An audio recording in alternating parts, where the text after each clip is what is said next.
Aphorism 19, 20 and 21 ये तीनों किसके बारे में है? नॉलेज ऑफ ड्रग के बारे में है या नॉलेज ऑफ मेडिसिन के बारे में है।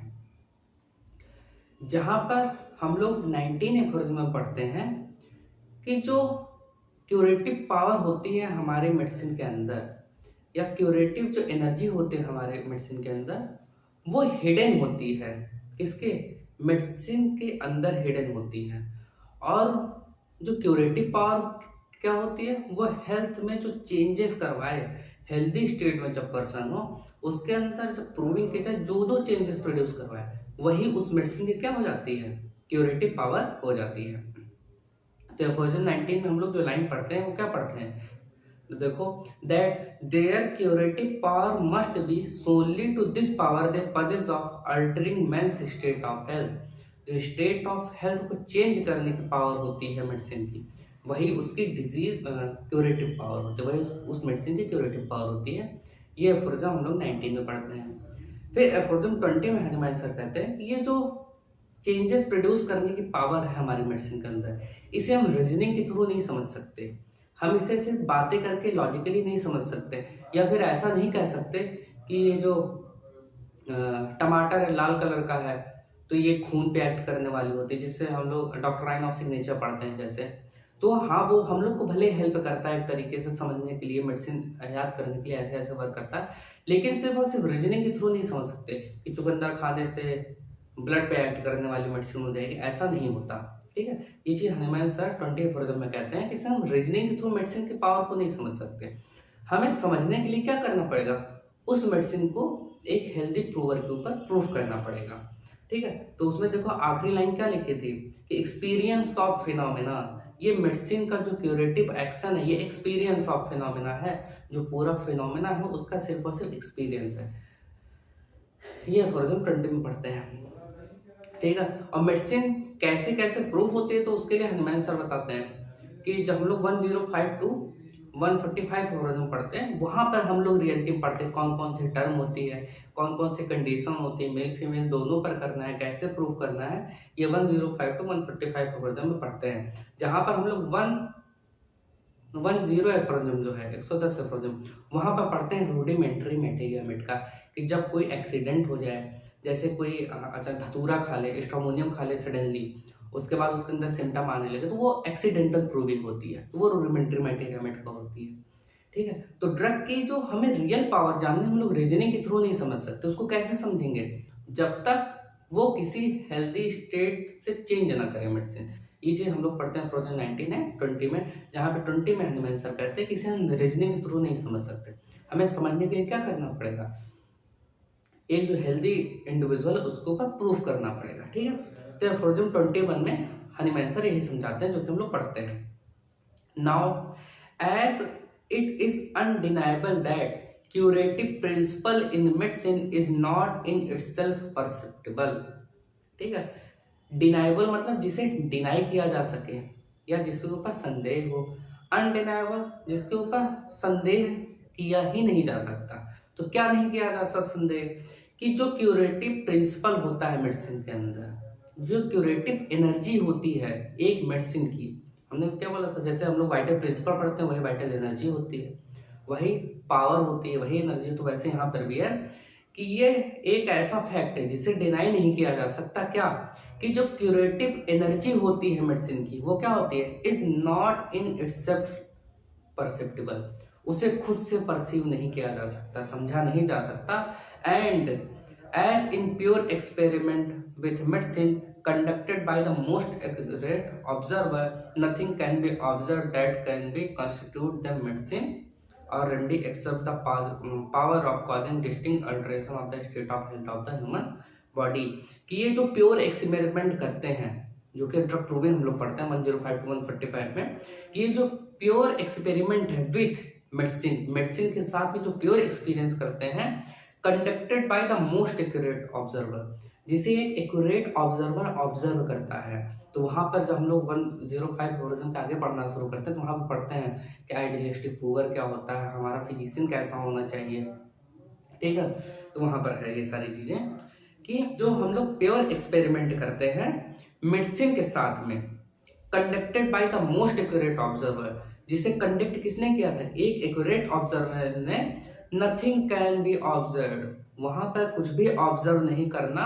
That can constitute the medicine और remedy except that power of causing distinct alteration, हमें वहां पे कुछ भी नहीं ऑब्जर्व करना, कुछ भी ऑब्जर्व नहीं करना, एक्सेप्ट किस चीज को, देखो क्या लिखा है, द मेडिसिन और remedy except that power of causing distinct alteration, सिर्फ और सिर्फ जो डिस्टिंक्ट अल्टरेशन, जो अल्टरेशन हो रहा है बॉडी के अंदर, उसके सिवा हमें कुछ भी ऑब्जर्व नहीं करना है।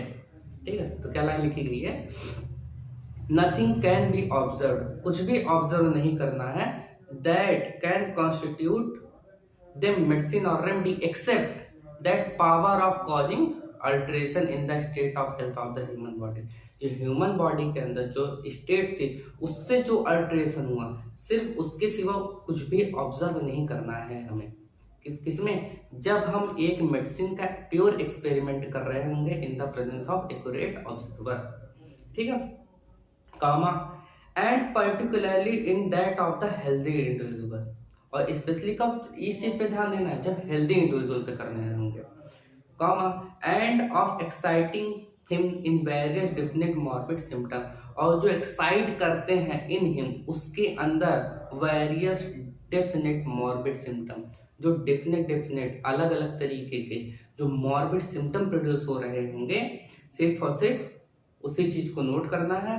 ये वाली लाइन जो देखो क्या लिखी गई है कि एक्साइटिंग इन हिम, कि कौन कौन सी चीजें उसे एक्साइट कर रही हैं, जिसकी वजह से जो मॉर्बिड फिनोमिना मिल रहा है वो सिर्फ ऑब्जर्व करने हैं। फिर semicolon, so it follows that when medicine act as a remedy, तो इसको आगे क्या फॉलो एज में क्या आगे कंटिन्यू ऐसे करेंगे कि when medicine act as a remedy, जब ये हमारी मेडिसिन एक रेमेडी की तरह एक्ट करेगी, दे can only bring their curative property into play by mean of their power of altering man's state of health by the production of particular peculiar symptom, कि जब एक हेल्दी स्टेट में हम इस मेडिसिन को रेमेडी के तौर पर एक्टिव करेंगे, मतलब स्पेसिफिक रेमेडी के तौर पर जब यूज करेंगे तो क्या होगा, दे can only bring their curative property into play, सिर्फ और सिर्फ मेडिसिन के वो सिम्टम पार्टिसिपेट करेंगे जो क्यूरेटिव पावर में होंगे, बाकी मेडिसिन के वो सिम्टम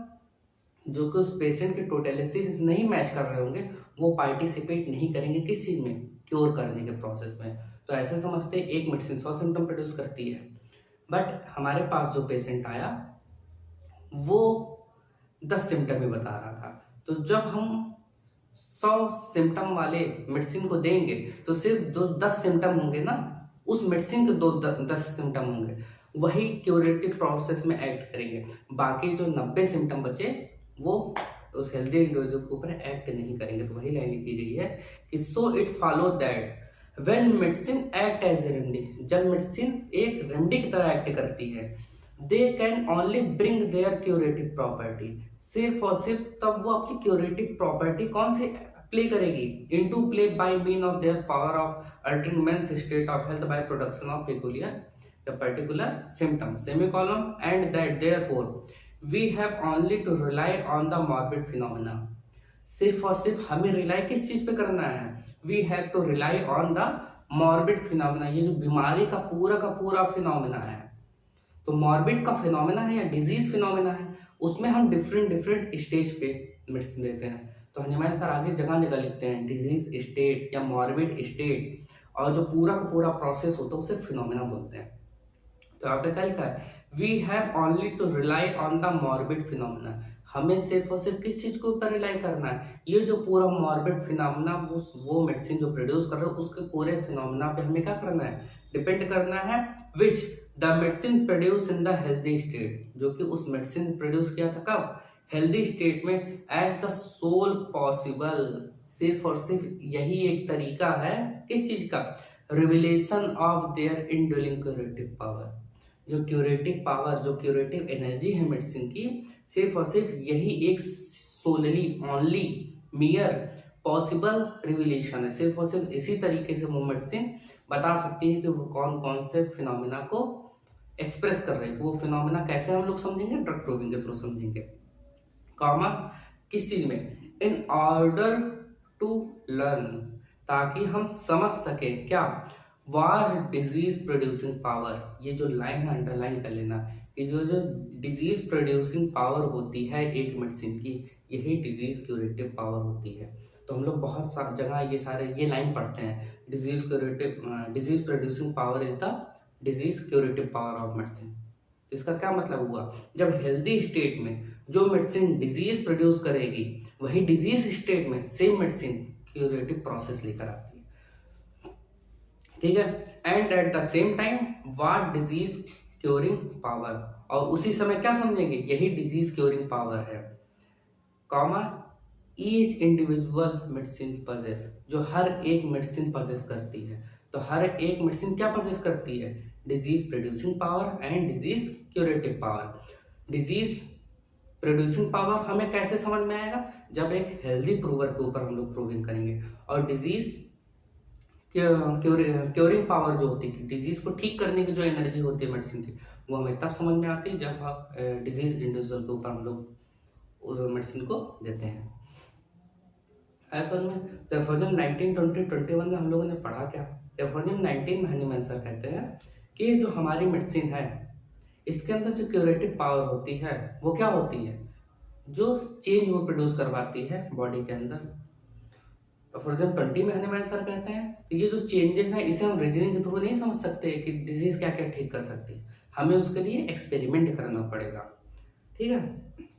एक्सपेरिमेंट कैसे करेंगे वो 21 में हनीमैन सर बताते हैं कि एक एक्यूरेट ऑब्जर्वर होना चाहिए, एक हेल्दी बॉडी होनी चाहिए, मेडिसिन होनी चाहिए। जब वो मेडिसिन हम एक हेल्दी बॉडी के ऊपर देंगे, उसका ऊपर एक्यूरेट ऑब्जर्वर करेंगे, तो वो जो मेडिसिन पूरा डिजीज मॉर्बिड फिनोमिना प्रोड्यूस कर रहा था उसे समझेंगे। सिर्फ और सिर्फ इसी बेसिस पे हम रिलाई कर सकते हैं कि डिजीज, ये मेडिसिन किन किन डिजीजेस को ठीक कर सकती है, ठीक है।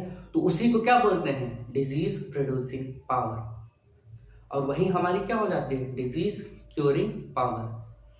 तो वही मेडिसिन, सेम मेडिसिन जब हेल्दी इंडिविजुअल के ऊपर दवा के प्रूविंग कर रहे होंगे, वो डिजीज कॉजिंग पावर होगी, डिजीज प्रोड्यूसिंग पावर होगी। लेकिन जब सेम मेडिसिन सिमिलस के बेसिस पे जब हम लोग एक डिजीज इंडिविजुअल को देते हैं, तो वही उसकी डिजीज क्योरिंग पावर हो जाती है, ठीक है।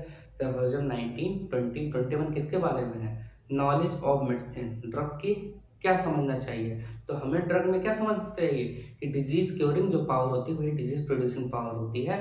ये लाइन हम लोगों से वाइवा में पूछा जाता है, एग्जाम में भी पूछा जाता है, या फिर एमसीक्यू में भी पूछा जाता है कि ये जो डिजीज प्रोड्यूसिंग पावर है यही डिजीज क्योरिंग पावर होती है, कहाँ लिखा है, तो ये एप्रोजम 21 में मेंशन है, ठीक है।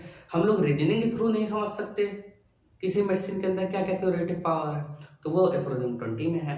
और एफ्रोजम 19 में क्या है कि ये जो मेडिसिन की क्यूरेटिव पावर है वो सिर्फ क्या है, alteration in the health, health के अंदर जो जो अल्ट्रेशन वो प्रोड्यूस करवाएगी वही उसकी कैसी हो जाएगी, मेडिसिन की पावर हो जाएगी। कौन सी पावर, जो क्योर करने की जो पावर होती है वही उसकी एनर्जी हो गए। तो हम लोग जो पावर बोले, एनर्जी बोले, प्रिंसिपल बोले, हर सब की मीनिंग क्या होते हैं, हमेशा सेम होते हैं। तो एप्रोजन 19, 20 एंड 21 हम लोग को तीनों चीज़ें समझ में आनी चाहिए।